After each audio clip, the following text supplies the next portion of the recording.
Welcome to Build. I'm your host, Ricky Camilleri. Pulp Fiction, Masks, Some Kind of Wonderful, Kicking and Screaming, Killing Zoe, Say Anything. The list of amazing movies our next guest has been in is very, very long. But what you may not know is that for the last 15-ish years, Eric Stoltz has been honing his chops as a director with shows like How to Get Away with Murder, Glee, and most recently, Madam Secretary.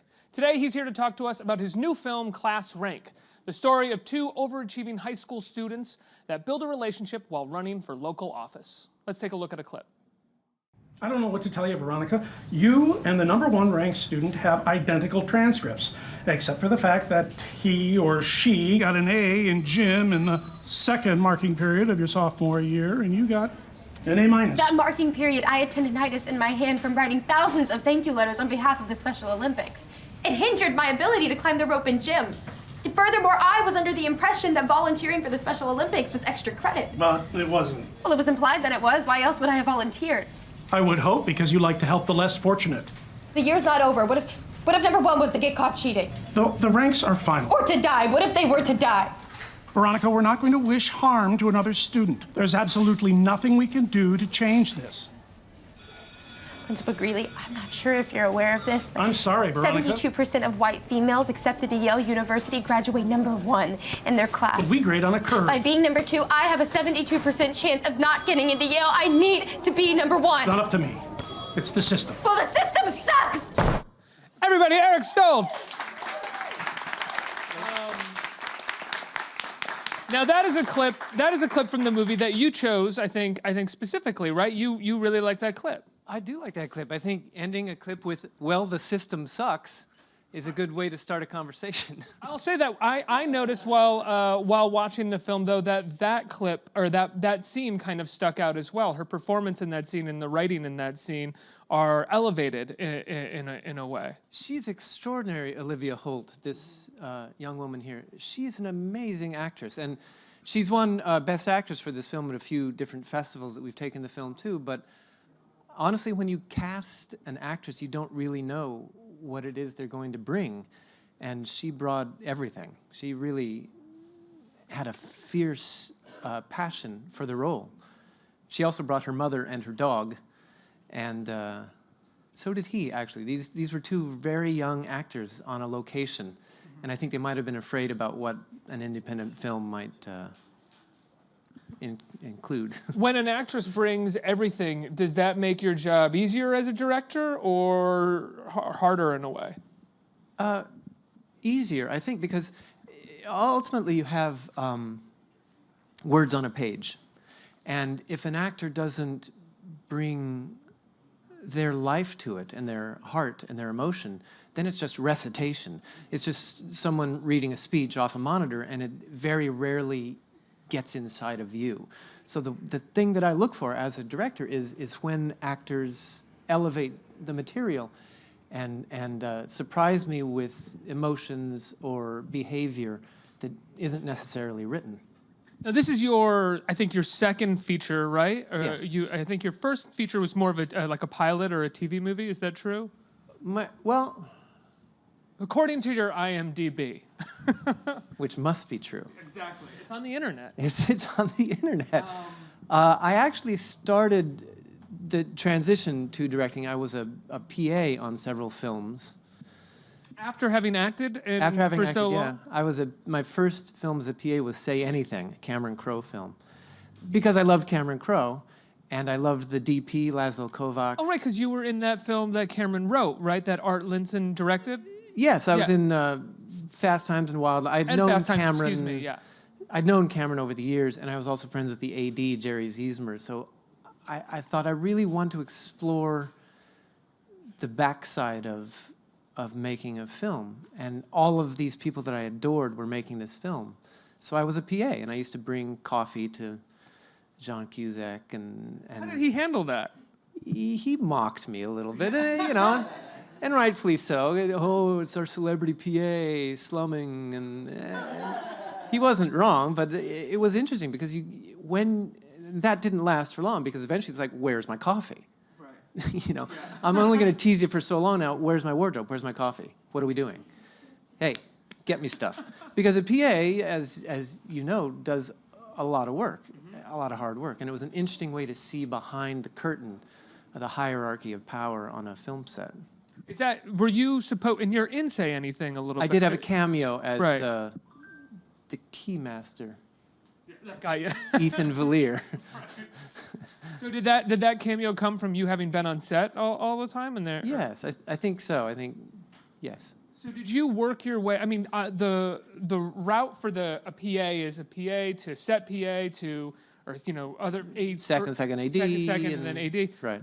Did you do that at all, or were you like, I'll jump another I track? didn't do that. No, I did. I PA'd for a few films, and then I started That's producing. a rough road. It's a very rough road, and I was spoiled. Yeah, hats off. I mean, Having been an hats- actor, you hats know. off to anybody who takes that road. I remember when I PA'd a couple times and someone being like, I'm going to be an AD. And I was like, I'm out of here. Yeah. Yeah, I sort of jumped to producing independent films, and that was a very interesting thing to do as well. And that's what led to my thought that I can direct, and I think I would enjoy it. Because I love talking to the actors, and I love talking to crews. And that's really what directing is sort of marshaling a crew towards something and then getting the actors to bring out the best that they have. You've said that working with the actors is your favorite part, right? It is, yes, it is. Because they have so much to bring, and it's so rare. I did many films and TV shows, and I can count on one hand the directors that actually spoke to me. Are you serious? Yes, because I came up in the 80s and 90s, and in the 80s certainly films were big boffo studio crane shots and technical feats of wonder and do it faster, do it better. Right. The 90s and independent film sort of came alive, and that started to change it. But I think a lot of directors are very well versed in the craft and technique of filmmaking, but how do you get an emotion out of this actor when he is a method actor as opposed to that actress who comes from the stage and thinks method acting is bullshit? I mean, you have a scene with 5 people and they are all at completely different stages of their talents and careers, and how do you manage to make a meal that everybody can eat? How do you? Well, you spend a lot of time with the actors, and you find out about their history and where they studied and if they studied and what their family life was like and how emotionally available they are or are not, and what everybody has a different style of working, and then you try and figure out how to conduct that orchestra into a piece that is pleasant. I find working with actors to be, not that I've done it very much at all, but to be the greatest... You do it every single day. What are you talking about? The greatest lesson in figuring out how to give somebody an idea and make them think that it's theirs. And that's not an egotistical thing. It's just that sometimes it's hard, and what an actor does is so internal and emotional. It's hard sometimes to sort of get to something that is so clear to somebody else. You have to kind of put it in their head in a way. You have to kind of, what is that Christopher Nolan movie? You have to incept them a little bit. Oh, dear. I don't disagree, but I would also counter with, when I direct, I give 2 or 3 takes where the actors, I don't give any direction at all. And they just bring what they have imagined the scene to be. Oh, yes, of and course. And I try to be open to it, because oftentimes I'm surprised, like with Bruce Dern. My God, I had no idea what the hell he was going to bring half the time. And often I was enraptured by it. But after 2 or 3 takes, where I think, the only thing that's missing is I need you to really let him know how pissed off you are about this. Can we put a little bit of that in there? And I think that actors, once you have allowed them to honor their natural instincts, are much more trusting and open to adding something else to it. And because I remember quite clearly being directed, you'd arrive on a set, okay, this scene, walk there, say that, you're angry. And you feel a bit disrespected, like you're a robot expected to provide something that doesn't feel organic. There's a line if we're talking about acting, I have a distinct line from one of your movies that I've always thought, that has to be the hardest line for an actor to say. I don't know why. Uh-oh. And it's in Some Kind of Wonderful, when you walk into the museum and you go, "This is my church." And I always, every time I've seen that movie, because I've seen it a couple times, I've been like, I can't imagine having to say that line. That's a tough line. I had put it out of my memory. That is a it was that very tough line. Yeah, not all the lines that you get are gems. they're not all great lines, and the most you can do is try and believe it. Yeah. So when you decide to jump into the director's seat in 2000, 2001, Right. what was that? Well, actually, let me rephrase this. Your last two movies, your first two features, are about teenagers. That's true. Why do you think that is?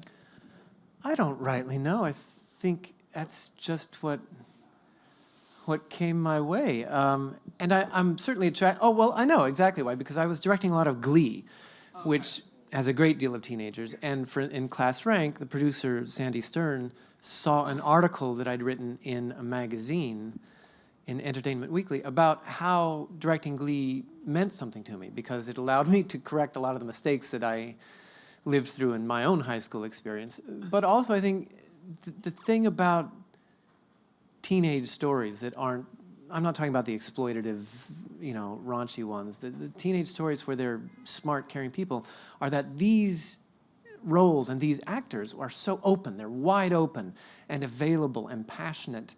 And I think I'm drawn to that kind of story because I need that in my life. It rejuvenates me, investing in a story where people still believe they can change the world. And they're probably not as guarded as older actors can be. They're not as cynical, and they haven't been They do around the what? block. All right. All right, kid. Yeah. What has it been like? How did you get? I mean, you directed Glee, but now you produce Madam Secretary, right? You're a producer on it. I am. I'm actually the producing director of Madam Secretary, which is a wonderful fantasy about a caring government and a woman in power. And I hope you all watch it and Live in that enjoy it. fantasy for a little while before right. you have to check your Twitter feed and come back to reality. Yes, it's a harsh time in the world right now. So it's nice that we have a TV show like Madam Secretary that provides a vision of what a government could be. What is it? What is it like to be a producing director? Was this a place that you ever saw yourself I'd going never towards? in my life envisioned myself doing this.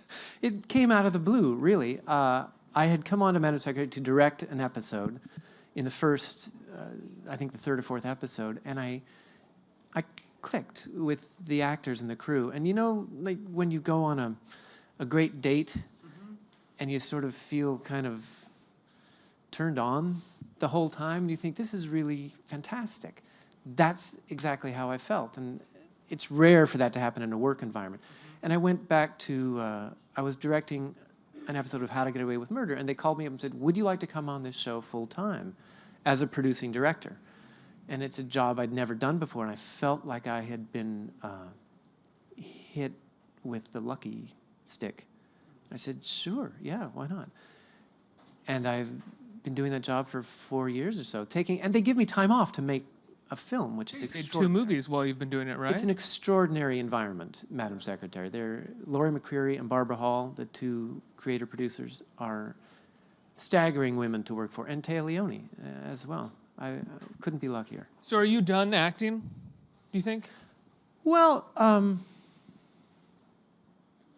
no, I actually am in the middle of shooting a film right now as an actor, which is why I'm kind of scruffy. And I'm doing a film directed by Alex Ross Perry, starring Elizabeth Moss and Danny Stevens and a bunch of great actors. Yeah, I love his films. He's great. He is great, yeah.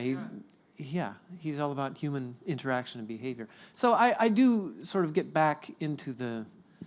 And it makes so much sense that he would cast you in a movie as well. I think of him as a kind of disciple of Noah Baumbach and kind of... He looks like 90s Noah independent Baumbach. film. He does. does. Annoyingly handsome and smart. And people like that are wonderful to work with. I'm having a great time. But I don't act that much. Téa Leoni dragged me into Madam Secretary to play her much younger brother. I say that because I'm not really younger than Téa. So I act on occasion. I put on the tap shoes and come out dancing, and it's fun. It's a lot of fun, especially now that I don't actively pursue it so much. Right. It's so much more fun now that your career is devoted to something that you have a bit more control over. I don't know if it's about control so much, because really producing is not unlike being a PA. On a larger scale, you're fixing, oh, the sound card's broken, we'll get that fixed. And we have to work late today, so how can I help the crew survive? Right. Producing is problem solving. So it's not so much control as being a part of telling stories that I like. What was the moment that you decided to start directing? Obviously, you said that you started PAing on Say Anything, but what made you decide that you were gonna start directing? That you're gonna lean away from acting? Because you can see in your IMDb, the reality there, that you can see that once you really started directing, you really dove into it and kind of pulled away from acting. I did. It's true.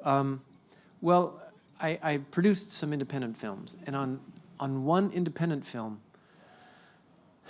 It was the first day of filming, and it was a first-time director, and we had convinced all these actors and crew to work for no money, you know, $50 a day or something like that. And on day one, this director started screaming at everybody, "You're ruining my film!" on day one.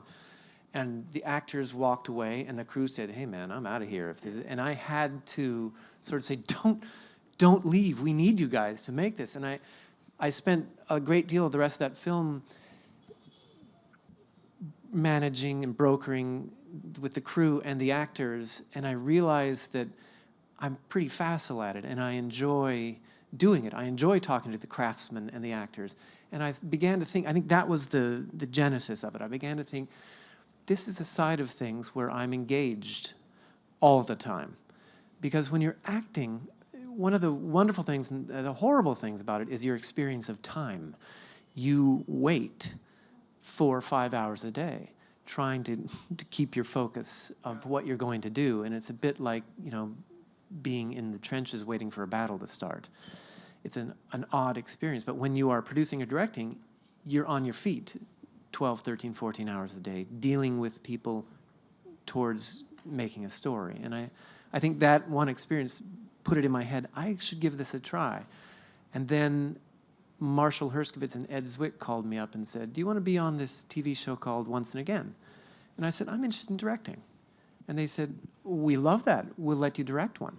Wow. Because they did that with Peter Horton, and they're very gracious people. And did you have to shadow or anything, or did they just bring you on? I didn't have to, but I did anyway. And I had before a man named Bill D'Elia, I was on a show called Chicago Hope, said, "Hey, you'd be good at directing." And I said, "I've been thinking about it." And he said, "Shadow me."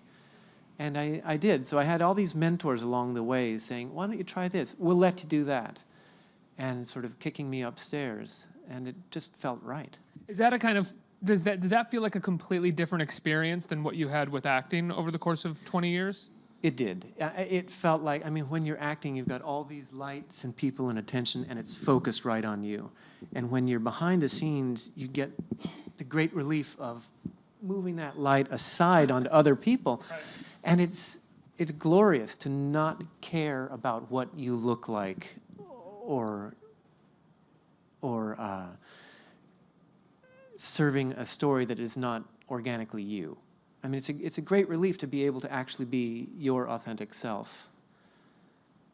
Although it has its drawbacks. Like I woke up this morning and they said, "Oh, you're going on the bill." I said, "Great, great. Is there hair and makeup?" And they said, "No."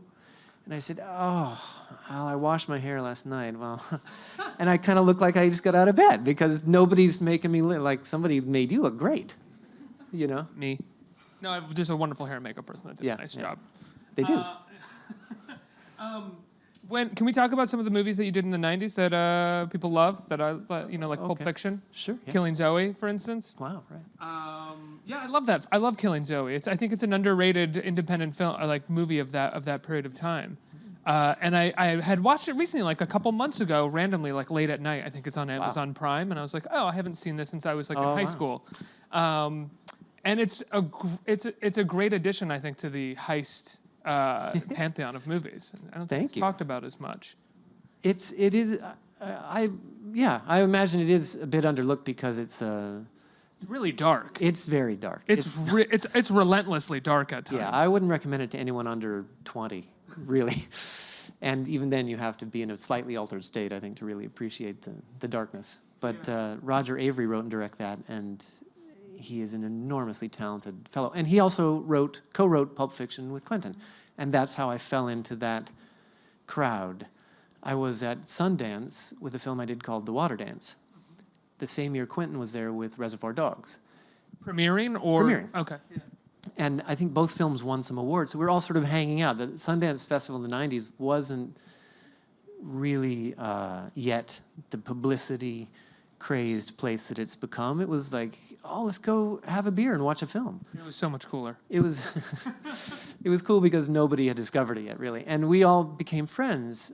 And I remember I was walking up Columbus Avenue, and I saw a guy walking down the street wearing a giant ring from a movie. And I thought, God, that ring looks really familiar. And it was Quentin Tarantino. And he was across the room going, hey, Eric, hey, come on. My friend just wrote a script for you. And I said, really? He goes, yeah, his name's Roger, and he's in town. And you want to meet him? And I said, okay. And Quentin, gave me the script because he was producing it. And I went and I met Roger and agreed to do the film.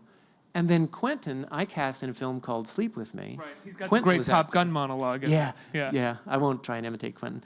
And then after that, we did Pulp Fiction after that. So it was really sort of a year or so spending time with that crowd, which was fantastic. What was it like doing that scene? I mean, you have this iconic scene in Pulp Fiction now where, Travolta jabs the adrenaline plug into Uma Thurman's heart, and Right. you're behind him, and Rosanna Arquette, right, is in the scene as well. What was it like shooting that scene? I mean, how much time did you guys have to shoot that? It's still one of the most. If you go back and watch that scene, it's one of the most well-crafted. It's scenes. It's Yeah. funny. It's thrilling. It's amazing. It is a terrific scene. We actually had rehearsal time on Pulp Fiction. Wow. A week or 2 weeks on the sets with, I know. It's unusual to have rehearsal time. And the film only cost $8 million. But that's also how you get a scene like that. Exactly. And the smart thing Quentin did is we'd rehearse and he'd bring in the department heads to watch. And then we'd all go out to dinner. And we'd all go to sushi and talk about it and listen to Sam Jackson and John Travolta tell stories. And so by the time we started shooting, we felt like a company. We felt like this little tribe of freaks. And it was a good feeling. And so by the time we got to that particular scene, we had blocked it all out and we'd tried different things in rehearsal and discarded them, and we knew exactly what we wanted to do. And I also think that's important to hear, because I think when people think of Quentin Tarantino, the idea of this visionary genius, which he is, fair enough, has been put out so much that people forget that there's still this whole process behind blocking it and figuring it out with the actors, Right. and everybody getting their turn to kind of, what if I tried it this way? Can I try this? Yeah. No, that's horrible. No, try it like this. Is that what he does? Well, he doesn't. That is what he's. I mean, he is exactly. Has he been on your show? No. You'd love him. I mean, he says what he thinks, Right. and he's honest, and he is a passionate visionary, absolutely, and a lovely guy. But it doesn't, as a passionate visionary, though, I guess that doesn't mean, though, that he's not still figuring it out Exactly. with you guys. Oh, no. I think, at least when I was spending time with him, he would think about things and come in with ideas and try that and discard stuff. Like you do a first draft of a painting, that's never it. I'm going to color over that, and I'm going to smudge up this color and see what happens. And you find your way towards what it is that you want to bring to life.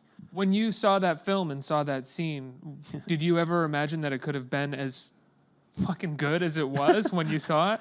Well, I had a weird experience. I was in Scotland when it came out, doing a film called Rob Roy.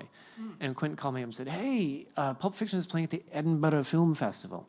And I said, oh, cool. I have a day off. I'll go down and see it. So I went to Edinburgh, Scotland to watch Pulp Fiction with an audience full of Scots people who laughed at all at the strangest things. Like, I couldn't figure out what was so funny about the stuff they were laughing at. I was howling at things and the audience was silent. And then the audience was howling at things that I thought, what's just happened? But you're in a different culture. So I think I called him, I said, I think the film plays great, but there's some weird laughs, man. And I remember it was really silent during the needle scene. It was really quiet. So I thought, well, maybe it didn't work. And then we saw it at the premiere for the New York Film Festival. and somebody allegedly had a heart attack during it, and they pulled up the lights and shut down the. So I thought, oh, the scene works. And That really happened? yeah, Wow. yeah. The scene came on in the festival, and someone went, "Help! Help! The heart attack!" And the lights came up, and people rushed down to help this gentleman. And I turned to Quentin and I said, "Oh my God, I feel horrible." And he said, "Why?" I said, "Because somebody's having a heart attack from that scene." And Quentin said, "No, that means it works." And then there was talk later on that it might have been a publicity stunt from the Miramax crew. So who knows where the Fair enough. Yeah, reality lies. Wouldn't put that past that crew. Because it was in the press, the next week. Yeah. What if we had someone have a heart attack? This scene will give you a heart attack. Yeah. Let's get some questions from our audience. Who has a question? I think we only have time for one, actually, right here. Hey, good morning. How are you? Hi.